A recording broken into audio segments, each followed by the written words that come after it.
আসসালামু আলাইকুম এভরিওয়ান, কেমন আছেন সবাই? আই হোপ সবাই ভালো আছেন। আলহামদুলিল্লাহ আমি অনেক ভালো আছি। তো আজকে আমরা চলে যাচ্ছি ভাইয়া লাসিক ভাইয়ের তান্দুরি চা খেতে।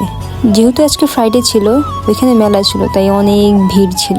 তো কি আর করব, এই ভিড়ের মধ্যেই চলে গেলাম আশিক ভাইয়ের তান্দুরি চা খেতে। ভাবলাম চা খাওয়ার আগে আজকে ভিউ আর ওয়েদারে একটু উপভোগ করি।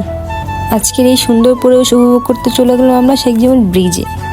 গিয়ে দেখি এত ভিড়, পুরো ব্রিজ ভর্তি মানুষ। যাই হোক, এখানে বেশিক্ষণ না দেরি আমরা চলে গেলাম এখন আশিক ভাইয়ের তান্দুরি চার দোকানে। গিয়ে ভাইয়াকে দুটো চায়ের অর্ডার দিলাম। ভাইয়া আমাদের জন্য চা বানাচ্ছে। ভাই বিশ্বাস করেন, ভাইয়ার চাটা এত পরিমাণে মজা হয়, আমি মাঝে মাঝেই আমার ফ্রি টাইম থাকলে ওইখানে চলে যাই চা খেতে। আমার যখন মন খারাপ থাকে তখন আমি তার দোকানে তান্দুরি চা খেতে যাই।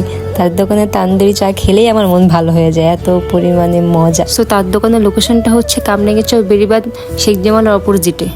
যারা যারা চা খেতে চান তার দোকানে চলে আসবেন। আল্লাহ হাফেজ।